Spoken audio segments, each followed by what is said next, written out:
तो यार देखो, डॉक्टर डूम की स्टोरी वहीं से स्टार्ट होने वाली है जहां से टोनी स्टार्क की स्टोरी स्टार्ट हुई थी, जब टोनी को अफगानिस्तान के टेररिस्ट लोगों ने पकड़ा था, लेकिन कुछ चेंजेस के साथ। वही अफगानिस्तान का अंधेरा, वही केव, वही मोमेंट जहां टोनी स्टार्क का दिल लिटरली और स्पिरिचुअली बदल गया था। वो मोमेंट जहां एक सेल्फ ऑब्सेस्ड जीनियस ने अपने अंदर के हीरो को पहचाना, क्योंकि एक इंसान जिसका नाम यंसेन था उसने जिंदा रहने की वजह दी टोनी को, जहां से हमें आयरन मैन मिला था। लेकिन अब सोचो, अगर वो मोमेंट होता ही नहीं, अगर यंसेन कभी उस केव तक पहुंचता ही नहीं, अगर टोनी अकेला पड़ जाता बिना किसी गाइड, बिना किसी इंसानियत के, क्या होता अगर वो आर्मर एस्केप के लिए नहीं रिवेंज के लिए बनाता? क्या होता अगर वो आयरन मैन नहीं डॉक्टर डूम बन जाता? तो यार ये है उस अल्टरनेट यूनिवर्स की थ्योरी जहां टोनी स्टार्क दुनिया का सेवियर नहीं बल्कि उसका सबसे बड़ा रूलर और शायद उसका अल्टीमेट डिस्ट्रॉयर बन जाता है। तो वीडियो सही में बहुत इंटरेस्टिंग होने वाली है दोस्तों, तो वीडियो के इन तक बने रहना, और अगर चैनल को अब तक सब्सक्राइब नहीं करे हो तो प्लीज कर लेना ऐसे और इंटरेस्टिंग वीडियोस देखने के लिए। तो अब वीडियो स्टार्ट करते हैं द केव ऑफ मैडनेस से।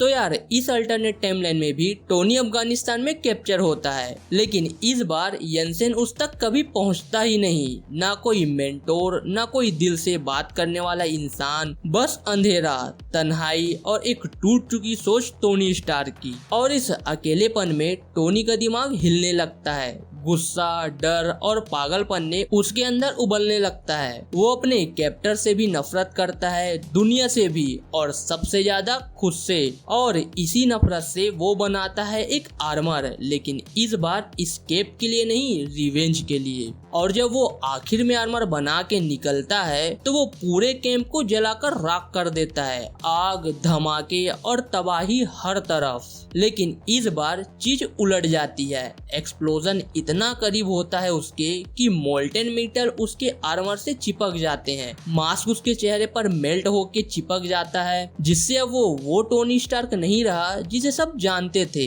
वो अब एक नए चेहरा, एक नई सोच, टूटा हुआ, जला हुआ और अंदर से पूरी तरह बिखर चुका टोनी स्टार्क है, जहां से बर्थ होता है डॉक्टर डूम का। और उस केव वाले एक्सीडेंट के बाद कुछ बचे हुए मर्सनरीज टोनी को जिंदा पकड़ लेते हैं और ले जाते हैं एक छुपी हुई यूरोपियन नेशन में जिसका नाम लेटवेरिया होता है। और इधर दुनिया समझती है टोनी स्टार्क मर चुका है, लेकिन वो जिंदा है मुश्किल से।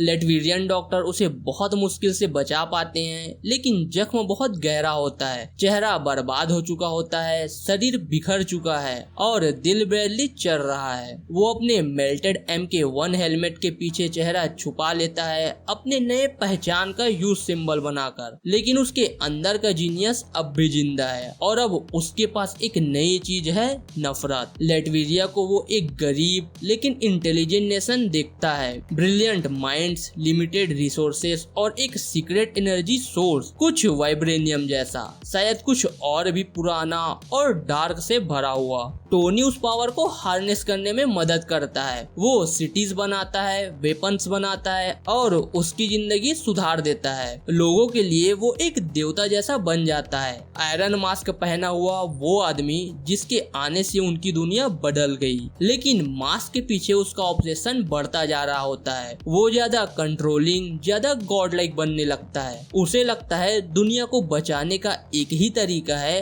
अगर वो खुद उसे रूल करे, जहाँ से स्टार्ट होता है उसका दी पाथ ऑफ पावर। लेटवेरिया के पुराने मोनास्टरेस और ब्लैक मार्केट में टोनी एक एंसेंट रेलिक ढूंढ निकालता है, एक स्लिंग रिंग, और बस यहीं से सब कुछ बदल जाता है। साइंस का मास्टर अब मैजिक के रेल्म में घुस गया है, लेकिन टोनी नॉलेज नहीं चाहता, वो अब कंट्रोल चाहता है। वो फॉरबिडन मैजिक में घुस जाता है और स्टार टेक के साथ मिलाकर कुछ ऐसा बनाता है जो किसी ने देखा नहीं, एक टेक्नोलॉजी जिसमें सॉर्सरी का तड़का हो, एक आर्मर जिसमें डार्क मैजिक दौड़ रहे हो। अब वो अपने आप को यूनिवर्स का सेवियर नहीं, उसका क्रिएटर समझने लगता है, जहाँ कोई ना एवेंजर्स है, ना ही गॉड्स और ना ही मिस्टेक्स, सिर्फ वो।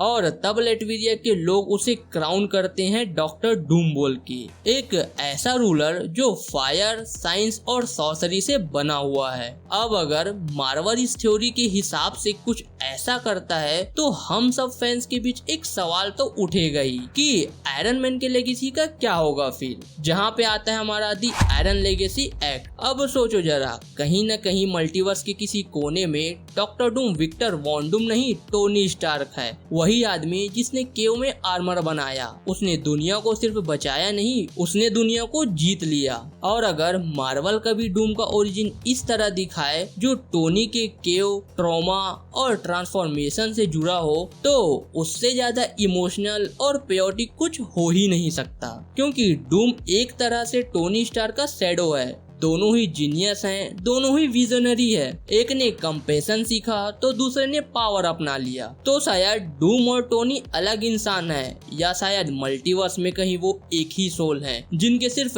एक चॉइस ने उनके रास्ते अलग बना दिए। तो यार अब आप बताओ कि अगर टोनी कभी येंसेन से ना मिलता तो क्या वो डॉक्टर डूम बन जाता, लेटवेरिया का आयरन टेरेंट? और अगर एमसीयू में कभी ये स्टोरी दिखा दी गई, व्हाट इफ से एक रियल कहानी बन गई, तो आप किस तरफ होते? हीरो की तरफ जो बन सकता था, या उस गॉड के जो वो बन गया है? अपने थॉट्स मुझे कमेंट करके जरूर से बताना। और अगर ये थ्योरी आपको थोड़ी सी भी इंटरेस्टिंग लगी होगी तो वीडियो को लाइक करके जरूर से चैनल को सब्सक्राइब करना मत भूलना। बाकी मैं मिलूंगा आपसे किसी नेक्स्ट वीडियो में, तब तक के लिए बाय।